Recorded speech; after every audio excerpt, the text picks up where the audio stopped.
Hey friends, welcome back to another video. Rob here. Today we're talking about this amazing camera, the Panasonic AG-CX350, and as promised, I'm bringing you Norfolk at night through the lens of this camera. This is going to be a lot of fun. It seems like my Norfolk at Night series has kind of taken on a life of its own as we're getting into a couple years of it now. But each year I go through a different camera down at Norfolk and just kind of share with you some fun stuff. Normally I do it at winter time because we have a lot of great sunsets when those cold airs are coming and changing and stuff like that. Here we're kind of turning into spring, so I figured about time to get through it. If you're ready to jump into that, let's talk about what we're actually going to do. We're going to take you to 4 different scenes. I want you to hear the sounds of Norfolk and I want you to see what the camera can produce. The first one is going to be a sunset like this one. That's going to be down at Waterside. Then my friend and I are going to move over to the Pagoda where we go into completely low light photography and cinematography. He's working with the Fujifilm X-T5 and of course I'm using the Panasonic AG-CX350. That's a completely dark area. It's pitch black. I want to share with you how we break the image on this camera and then what we do to recover the image in post and let you decide if it's something that's good or bad for you. Hint, it does a great job. Finally, we're going to walk around just a little bit of Norfolk, Tazewell Street and Granby Street as we walk over to Main Street and finalize our entire shoot with the trains. You guys know I like the tie. They've got a train stop right over there at the MacArthur Center Memorial. It's just a great spot to get some really interesting footage. And all along the way, we're going to be showing you different features of this camera and just a little bit of Norfolk at night. So if you're ready to do that, let's jump into it now. Okay, so let's start it off. We're talking about the sunset at Waterside. Lots of fun, beautiful place, Waterside District. You can get the shot over to the Portsmouth side of the Elizabeth River right here, which is real nice. Okay, so as I was shooting, let's talk about the color grading that's happening right here. I want you to see what these images look like before any kind of color grading. And then after. There is a lot of detail and highlights that you can pull out. Let's not forget that this is a 1080p image in all I at 100 megabits per second.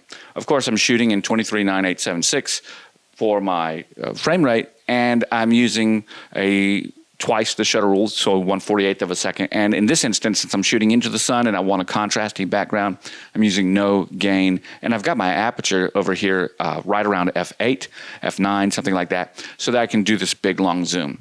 But as we're looking at this is kind of the settings that will continue as we go through the rest of the video that you see. And when we talk about this nighttime look, I want you to realize that all of this can be pulled out just like you're seeing right here from the detail of the shot. So there's quite a bit of stuff that's going on. And the way that I'm getting some of the bloom around the lights that you can see right here, this bloom, is I'm actually using a filter. And I'm not even using an expensive one. I'm using a K&F 1/4 diffusion filter. It's a black diffusion filter. And so it was like 20 bucks. So it's not even expensive. But the bloom that you see throughout this video comes from that filter. The nice part about that is I think it looks beautiful and adds an organic look to a night like this. It's something that I kind of leave on there. On most of my cameras, I have a 1/8 inch or 1/8 black mist diffusion filter. So enjoy the rest of the video. For this part, I'll see you when we start talking about low light.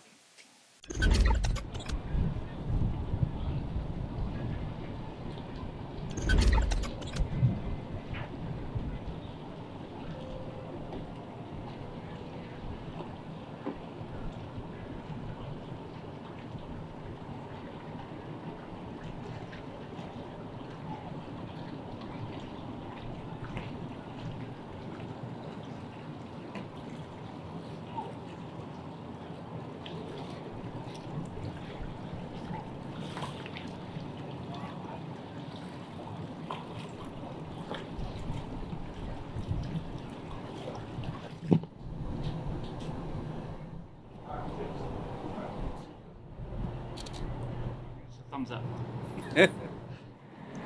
Now I can zoom out. Show that there.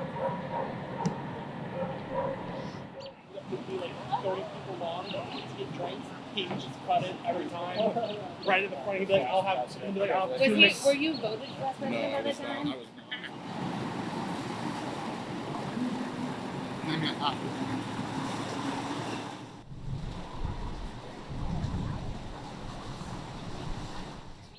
This should be like a line through it and the next tier. at least $2.99.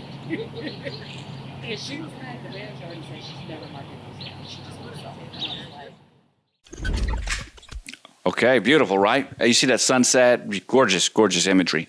Lots of ways that we can work and push the image as well. But let's look over at the pagoda. These are the docks and the houses surrounding the pagoda. We're going to talk about the pagoda in a second, but it's about to be completely dark. We're close to 9 o'clock at night right now. We're pushing it, so the sun has been down for well over 30, 40 minutes at this point, and we're just getting this little blue highlight in the background. Now, you might say, how are you doing that?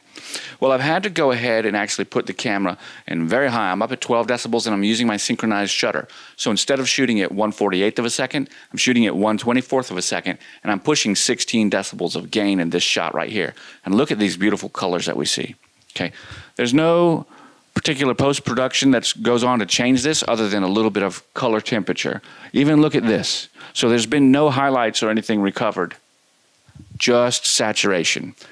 That's a gorgeous image, but we can push it even further. Those of you may know that the camcorders like this have a dual ISO variant, kind of, because this was developed right at dual ISO, and ISO invariance was kind of beginning to be a buzzword. So it's just two different circuits. We have a high sensitivity mode on here, which basically doubles the sensitivity of the camera, making it, of course, more sensitive to light, but also bringing in some grain. Now, you may not be able to see that right here, but we've got some grain going on in this image. This image has no effects processed on it at all, so we're completely flat, and this is just how bright it was able to make that shot from just before. So look at that, just by turning on the high sensitivity mode. Now, the eagle-eyed will see that we've also got some grain in there, and my point here is to break the actual image. So this is high sensitivity mode with 16 decibels of gain. Now, when we talk about decibels of gain, what does that really equate to a full-frame camera? Well, on this 1-inch sensor camera, we're really looking at about 6400 ISO, but we've now pushed that into 12,800 territory because the high sensitivity mode basically doubles the gain that you would be using regularly. So at 16 decibels of gain, we're pushing 32, 6400, we're right up there. And then doubling that would be 128. So this is where we're getting this kind of pattern. I'm going to show it to you later, but I also want you to see that as we look at this, cleaning this noise up is pretty simple in something like Neat Video. So although you may not see it right here, I'm going to roll that video now. You be the judge, and let me know down in the comments below, what do you think about how a tool like Neat Video cleans up images like this? And what did it look like originally? Well, again, this was the original input. So we've taken that pitch blackness and turned it into this. Now, I want to show you for 1 second before we go, I guess. This is how dark it really is. Okay. So look what high sensitivity mode can do. Let's roll it.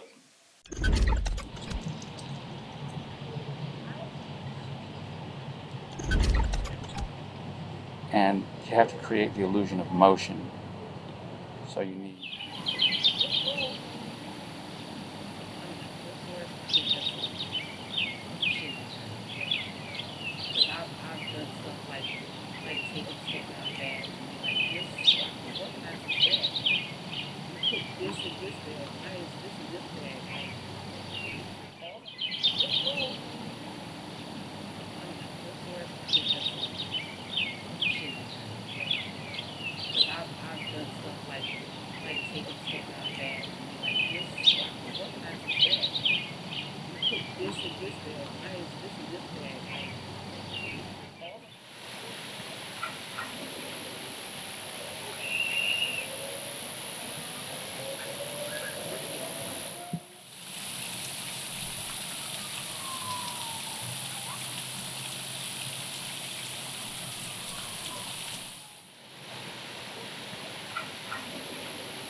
I love that.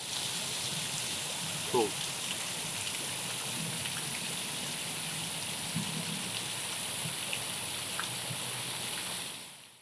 Are you having a good time? If so, hit that like button and subscribe. I answer all subscribers' questions. Leave a comment down below, question. I'll get to you if you're a subscriber. If you really like this video, use the Amazon links to support the channel or hit that super thanks. It's down there somewhere. All right, back to the video. So what did you think? Neat video noise reduction was very helpful, but was it good enough for you? I want you to know that as I was pushing the image, I could have done more with neat video, but I felt like I began to lose a little bit of texture and clarity. So I only pushed the noise reduction program and software up to the point at which I thought I was losing too much detail. So I kept it on that spot. However, there are multi-compositing techniques that I use in my wedding videos that sometimes when I have a really noisy thing that I want to make not noisy, I will use these additional techniques along with the neat video noise reduction. And that usually has several different layers, each layer with different masks and then opacities to blend them through. In any event, I did not do that here. I think it looks absolutely great. But for best viewing pleasure and decision, check that out on a big screen TV. You will be impressed. Okay, let's talk about just walking around downtown Granby Street. We're over here on Granby Street, and we came off of Tazewell Street. And we're looking at Hokkaido. There's the Granby Street pizzas over here. There's a lot of fun stuff. The idea here is just to kind of share with you a little bit of fun that happens in Norfolk and give you the sounds of some people that might be walking around, what the streets sound like, as well as what it actually looks like through the lens of this camera. Now, what you'll notice here is that there has been, you can't see, there has been no color correction or anything done to any of these images. So you're seeing all of this straight out of the camera. Everything else that you see will have no noise reduction or no editing done to it. I want you to see exactly what the camera can produce. Now, other than some of the images like you see with this one, which is kind of blurred video of the car that's going by, in the one shot of this upcoming stuff, I'm working on high frame rate or variable frame rate just to kind of show you what that looks like. Also to hear the audio as it's synced with the variable frame rates. There's a lot of cool stuff that you can do with variable frame rate, and that should be for another video. But for right here, I just wanted to kind of give you a look for it to see what it can do. Also, we've gone back to a standard profile. So I'm actually at 1/48th of a second on my shutter speed, and I'm hovering between 6 and 12 decibels of gain, usually around 6 decibels. I find that this camera does really great in environments like that. So that's everything that you see right there. Let's jump into it now.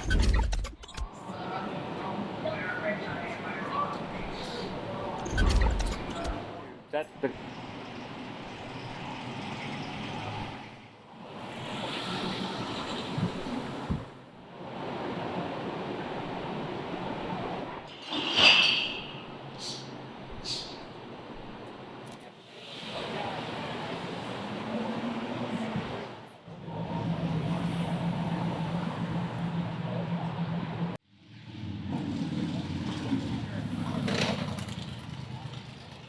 We're in Norfolk live with the homies. Give it a hit up on your Instagram channel. If you go ahead, we'll put it on the video. What you got? Give me a hand. Hit up on your Instagram channel. Just like YouTube. You're gonna be on a YouTube video. Just search YouTube Robert Ham. CAS360 photos. GS360 photos. Yeah, that is it. What up, GS360 photos? Thanks. Hi, guys. Take it easy. So. Okay, we're back. What did you think of this high frame rate? And how about that little fun spot? I had someone, apparently another photographer, TS360 Photos out there, follows my channel. So there we go. Check that out.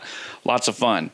So as we're looking right here, I want to talk about the trains. Now, we talked a little bit about some of the effects that I'm using in camera from the earlier editing. Remember, all of this is just straight out of the camera. There's been no editing or anything done to these over here. Look at that beautiful bloom. I mean, you see that bloom. Okay. Why is the bloom gorgeous? Well, 2 reasons. 1, the camera is extremely capable, and 2, I'm using a diffusion filter, a black mist filter. Now, not the name brand black mist, a cheap one, okay? Now, all of these things come together to create something that looks beautiful and organic. The rest of the video that you see right here is going to focus on the sounds of the train as it comes into the station and just the enjoyment of what this kind of look is. Remember, all of this is just straight out of the camera. All of the edited parts were done at the very front, so you could kind of see stylized look, but this is straight in camera. What I did do is I did adjust some of the parameters in the camera to get my colors the way that I wanted them, but realistically, that's what I do with all of my scene files, just like you would. And with a camcorder like this, very similar to creating a Fuji film, a film simulation or JPEG recipe, you've got so many different options to change from your color, your saturation, your hue, your phase, your alignment, the offsets of your this, that, and the other, your detail, your knee points. When you jump in there, you've got like 400 different options to change so you can really get amazing looks. And there's not a lot that you've got to do, but there are some things I do. For example, I tweak my greens and my reds. That's something that's always important in order to get this kind of a look for a city look. When I go somewhere else, I do other things. And maybe that's a video for another time. But for here, enjoy the rest of this knowing that everything that you've seen today has all been shot handheld. Okay? So if you ever thought that something looked a little wonky or whatever, it was handheld. And the earlier shots that I used and the editing with, I did do some warp stabilization in those, but those were only the shots that were edited at the very beginning of the video. Everything else has just been straight up handheld with no additional editing. So enjoy. I hope you love the video, and I'll catch you guys on the flip side. Bye for now. It's not because I did anything special. It just is.